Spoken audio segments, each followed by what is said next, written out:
up next, this is a very special session born of a partnership between Procter & Gamble and Queen Latifah.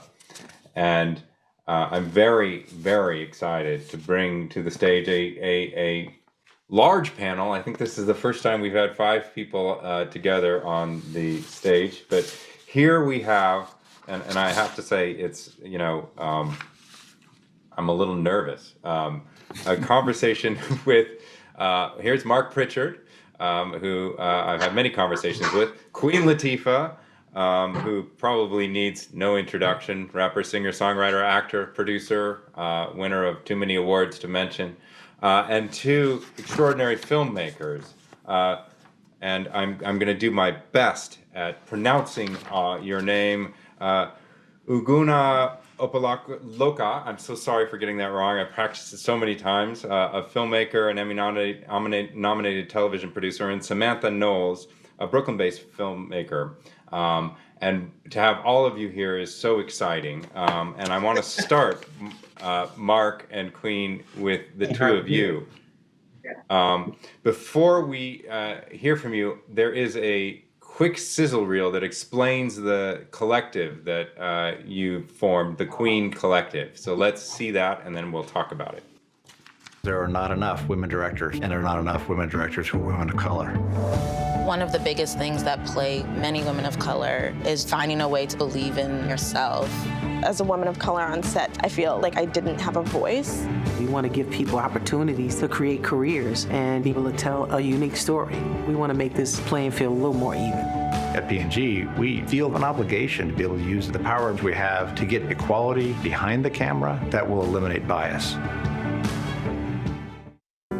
Year 1 of the Queen Collective went amazingly well. We had 2 fantastic young directors. Everybody just shift. They turned in thought-provoking pieces, and they premiered at the Tribeca Film Festival. And more importantly, they both became not only mentors to each other, but mentors to other people, and were able to go on and hire crews that were much more diverse just by being in that position. Year 1 was a great success.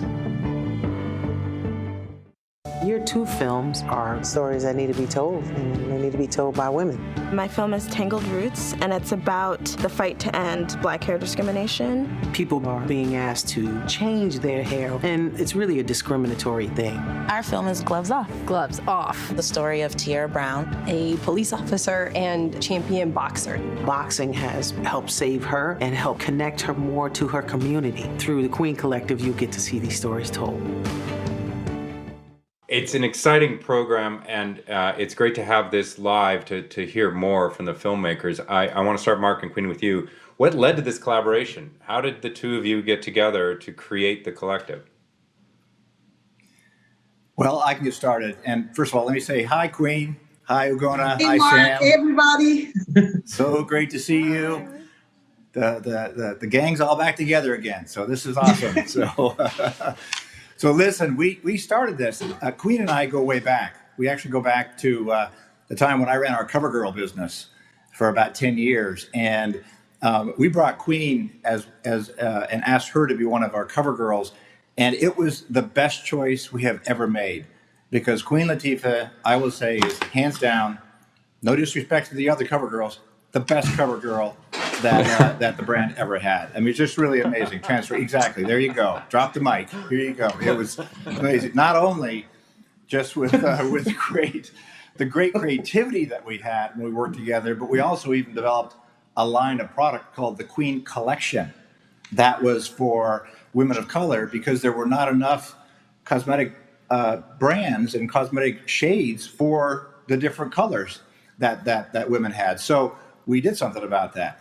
So that's what this was about, because Queen and I happened to be on a panel a few years ago at Women in the World, and we were talking about gender equality. And on the way out, she turned to me when we were going out backstage. She said, "Mark, we got to do something good together again."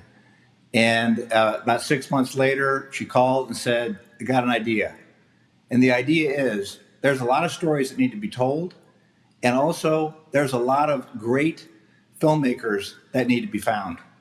And there are too few women filmmakers, and there are too few women of color filmmakers that are out there. In fact, the facts are this: 8% of the top 250 films were directed by women in the last few years. 10% of commercials have been directed by women, and fewer than 1% by women of color. So what the idea is let's put our clout together.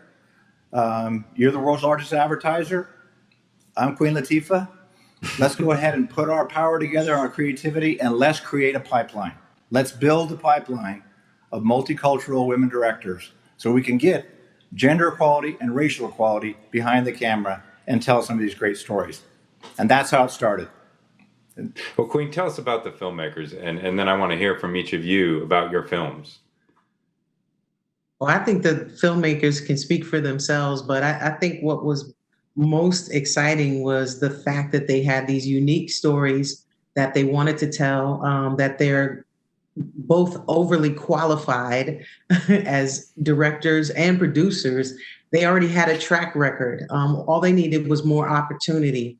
And so it was exciting for us to be able to help provide an opportunity for them to really just bring their stories to fruition.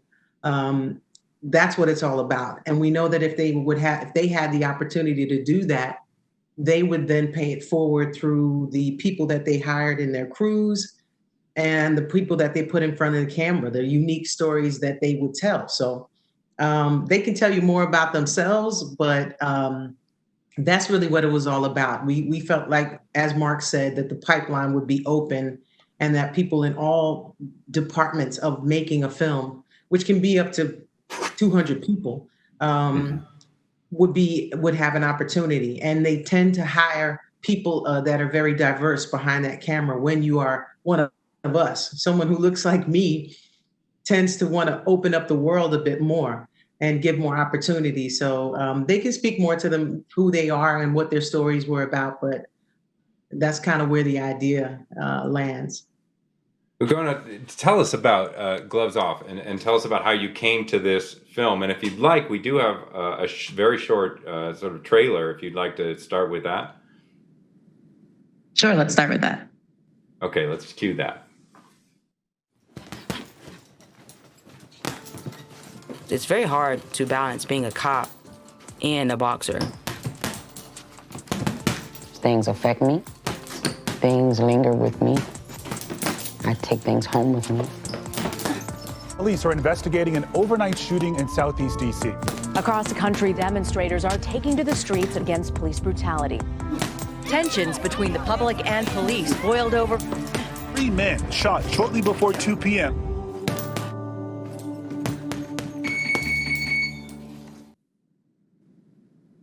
How did you come to this story, Agona?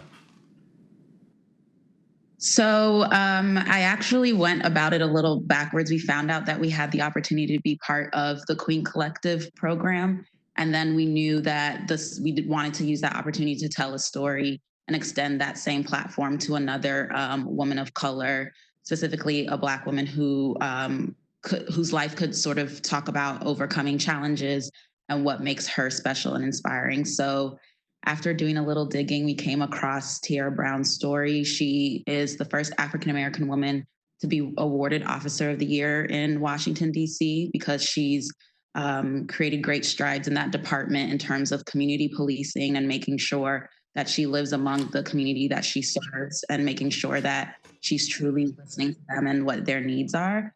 But then by night, she's also a boxer, an undefeated boxing champion, and somebody who has made great strides into areas where she's often been told she doesn't belong. So as you can imagine, that alone already necessitated a film. But then when we spoke to her and got to know her and found out even more about her life and what drives her, we knew that there was a story there to be told. Absolutely. And I want to get back to the impact of this on you and on the films, but at first I want to hear from Samantha on your film Tangled Roots. And if you'd like, we can do the same. We can cue a video. Shall we do that? Sure. Absolutely. Let's run that. So I'm looking around this room and I'm seeing all kinds of Black folks with beautiful crowns of glory on their heads. But many of you know that far too many of the folks that we know are discriminated against because of the crowns that we wear on our hair, our natural hair. And I'm here to issue a call to action, Mayfield. I'm here because your state representative is not a co-sponsor of House Bill 33. So that means that when you all leave here today, I hope that you will call and email, and when you see your state rep face to face, ask them, do they believe that you should be protected and that people you know and love should be protected? And if they agree with it, then they need to sign on as co-sponsor so we can get that bill heard. Am I right? Samantha, tell us about this story. I've watched, actually, you were kind enough to send me these films, and they're both extraordinary. So to tell us about that, the backstory there. Yeah, so in that clip you saw Attica Scott, who is a state representative in Kentucky. She's currently the only Black, at the time we filmed her a few months ago, she was the only Black woman state legislator in Kentucky. And she is basically filing, in the film, she's filing a bill that would ban Black hair discrimination. As I realized that I potentially had the opportunity to be part of the Queen Collective, I knew almost immediately that I wanted to tell a story that spoke to Black hair discrimination. It was a form of discrimination that I hadn't heard talked about a lot, but I was exposed to it growing up, and I wanted to tell the story of someone who was trying to eradicate it and to fix that. So we follow this woman, Attica Scott, as she's trying to get her bill passed. And in the scene you just saw, she is traveling all over Kentucky, trying to rally support from residents of Kentucky to call their representatives. Yeah. It's a great film, and I enjoyed. I learned a lot from both of them. I'm curious for the two of you as filmmakers, what has this meant to be able to work with Queen, and how has it impacted both the films that you did make and your outlook for the future of your career and the careers of others who might follow in your footsteps? I mean, it's been an incredible opportunity. Like Queen mentioned, both Sam and I have been in the industry for almost 10 years now, I believe, right? So we're not new to this,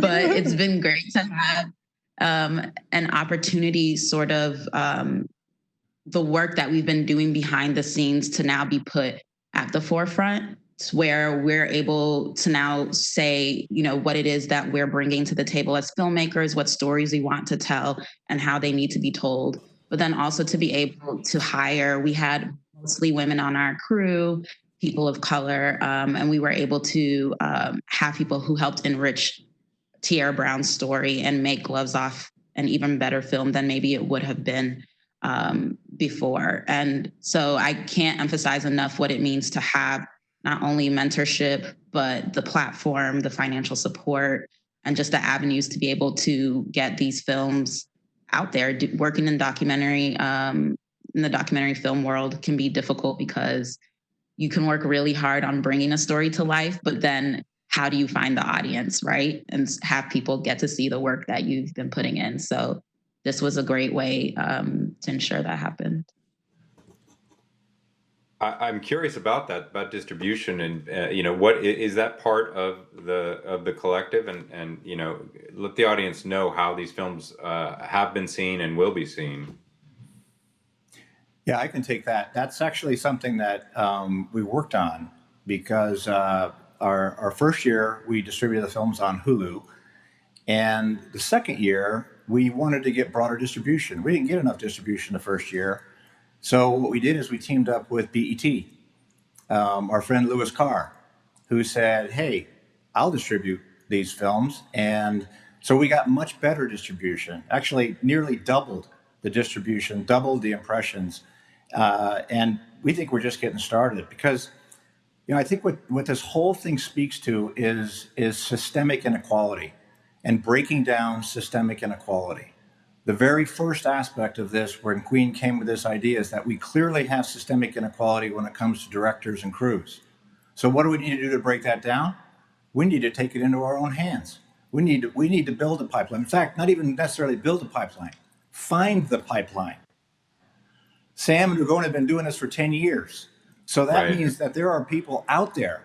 So our job is to find them and connect the pipes to aspects like this. And that's why this was so important. Then we said, all right, build a crew. We had a crew that was 60% diverse and from a multicultural standpoint, 50% or more from a gender standpoint. So it can be done.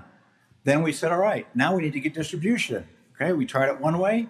Let's go a little bigger here with BET. And now we're working BET and CBS because CBS is looking like they really want to expand what they're doing on diverse writers and producers and directors. So and then the topics that they chose were about systemic inequality and systemic racism. If you think about what Tangled Roots was about, that's about systemic inequality. If you think about what Tiara faced her whole career as in both law enforcement as well as in sports. So shining the light to have conversations and do exactly what you did, John, what you said, I learned something and now I want to talk about it.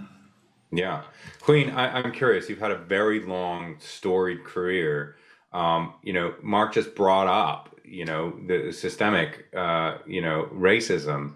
How have you, experienced that over the decades? Has there been change? And are you optimistic about the moment we're currently in? I've definitely experienced racism and systemic racism my whole life, pretty much. I've come across it many, many, many times. I would say even in the beginning of my career, as a female, as a woman rapper, our female rappers were not given the same amount of marketing dollars that male rappers were. So just right there, and we definitely weren't, as African Americans, given the same budgets that, say, our counterparts in the rock world were receiving from major record labels. So just to get ahead at all, just to even kind of get your feet planted in this world of hip hop, it was already an uphill battle. You got less money for your video, you got less money to make your album, you got less money, to market and promote it. And so you had to kind of figure out how to do things on a shoestring budget and still try to, make a dent in a world that was already more male dominated. So those challenges happened right away. They didn't stop me or my crew. Obviously, we just had to get more creative on it. We've always had to get more creative. And I think many people of color will speak to the fact that we've always had to get more creative, which gives us a wealth of creativity. On the other hand, it's like we want to take that creativity and put it to work. And so to face obstacle after obstacle is really just, it's just annoying. You know what I mean? It seems like a no-brainer that you got a great idea, let's make it happen. Many times I've run into people in the film industry who are just like, they have all the power in the world and none of the creativity and none of the, ability to really create to recognize a great idea. They are the ones with their hands on the button of power, the button of money, the button of opportunity. And they see like this. They see, guys who look like you and Mark. And if you look like you and Mark, then there's ears to listen. If they look like myself or Sam or Ogona, then it's like, I don't get it. And it's like, okay, I don't need you to get it necessarily. Trust that I get it. And just to let me do what I need to do, So on the other hand, I've run into some amazing people like Mark. I've run across amazing people who have not been in a position of power necessarily at that moment, but have moved up through the ranks and finally got to a position where they were able to say, okay, now I'm going to go get her because you should have gave her a shot back then. And I want her in this movie, or I want this to happen, or this is what this person needs to look like, not that. You know what I mean? And they've been through it themselves, and they've given me an opportunity. And they're not necessarily a Black woman. You know what I mean? They could be a gay white man. You know what I mean? They could be a white woman. Various people through my career have given me opportunities who weren't able to at that particular moment, who finally got into a position of power to say, okay, and they get it, and they're creative and they're smart, and they know that the world is bigger and more colorful, and there are many more stories to tell. And at the end of the day, good business, simple supply and demand, plenty of demand, not enough supply. And why would you not want to be the one who is the one that does this? So I've watched also companies over and over watch maybe a successful Black movie come out and say, wow, how did they do that? Well, because there's people waiting for the movie that you're not making, you know what I mean? And so it's not a fluke, but we've been treated like it's a fluke every time. Every time you make them, why does Girls Trip make 100 million plus? Why does Bringing Down the House make 100 million plus? It's a great movie, a relatable concept, and a great cast, and it's done really well. You put it in enough theaters. Don't starve it like certain movies. You put them in 2,000 plus theaters, and then you take our movie and put it in 500, and want us to compete on the same level. But you put us in the same amount of movies, give us an opportunity, and you see, build it, and they'll come. The demand is there. People tend to relate more than certain individuals allow us to think that we do. So I can't even tell you how many people I walked through the airport and saw who were going on a girls' trip. And I'm talking about women of every color, guys of every color said, my girls just came off of my wife just came off a girls' trip with her girls. People related to these subjects, and they were told through the lens of 4 Black women, but they were relatable to everyone, and so that's why they made a lot of money, because people could relate to it. So there are certain people who just don't see that, they don't validate our version of the story, our version of the events, or that we can tell it, tell our stories in a way that are that can be at once very specific and unique, and on the other hand, be broad, mainstream, and very relatable to the masses. So we just have to keep doing what we can, step by step. And for every time I've gotten in a position of power, I've demanded that my crews reflect what the world looks like. I don't want to see, what one neighborhood looks like necessarily. I want to see what the world that I grew up in New Jersey, in New York, I want to see that in front of me. So I want to make sure that there's opportunity for everyone, and that everybody feels a sense of connection to that project and to that job. And so, that's something I've been able to do. And when I haven't demanded it, sometimes it hasn't happened. People have reverted right back to the same group of people that they always hired. And that's just never good. That's not going to work, and luckily I've been able to work with people like Mark and AC Eggleston, and people through the years of the first person who signed me, Monica Lynch at Tommy Boy Records. I mean, people who really get it. And they've always tried to keep those doors open. Whenever a door was open, they made sure they left it open. And I've tried to make sure that I've left the door open for those to follow, and to keep making things happen even bigger than I can. So, I mean, I think that's part of the key, the idea of this pipeline, staying open and connecting these, we got a lot of plumbing work to do, huh? So Gona and Samantha, I want to give you guys the last word. You've got thousands of people around the world who are listening to you right now. So I don't want to put you on the spot, but what do you want to leave them with in terms of understanding some of the issues that Queen and Mark have brought up that you're living every day? How can collectively the folks who hold a lot of power out there, learn from the words of Queen? Yeah, one quote that and I hope I don't misquote her, but when Viola Davis won the Emmy and said that the only thing separating Black women and women of color from others is opportunity. That's the only thing that's standing in the way. It's not that we have less experience. It's not that we have a lesser skill set. It's not that we don't know what we're doing, but we just need someone, as Queen said, to kick open that door and then to hold it open. So I do challenge people who are watching and listening across industries, because we all know it's not just in the film world, it's not just in Hollywood, but to really look around and figure out, how do you connect those pipes? It's not always making sure that the door is open, because many companies have implemented programs trying to do that, but how are you keeping it open? What's your door jam that's making sure that people can continue coming through and changing the makeup of who's in the room? And Samantha, any final words? Absolutely. I completely agree with Ugona. And also, I think one thing that the Queen Collective has done, just to be really frank, is they put their money where their mouth was, and they invested in us. And I just feel like that is so important.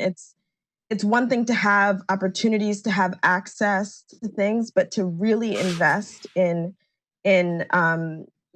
more diverse groups of people, people of color, women of color. That's still pretty rare, and so that's something that I've just been incredibly grateful for. In addition to everything else the program offers, they really put their money where their mouth was, and so I'm grateful for that. Well, I'm looking forward to the next thing that all three of you do. Queen, thank you for your contributions over the years now. It's an honor to talk with you. And Mark, for bringing all this together, and to the two of you filmmakers, can't wait to see what you make next. Thank you so much for being part of Signal this year.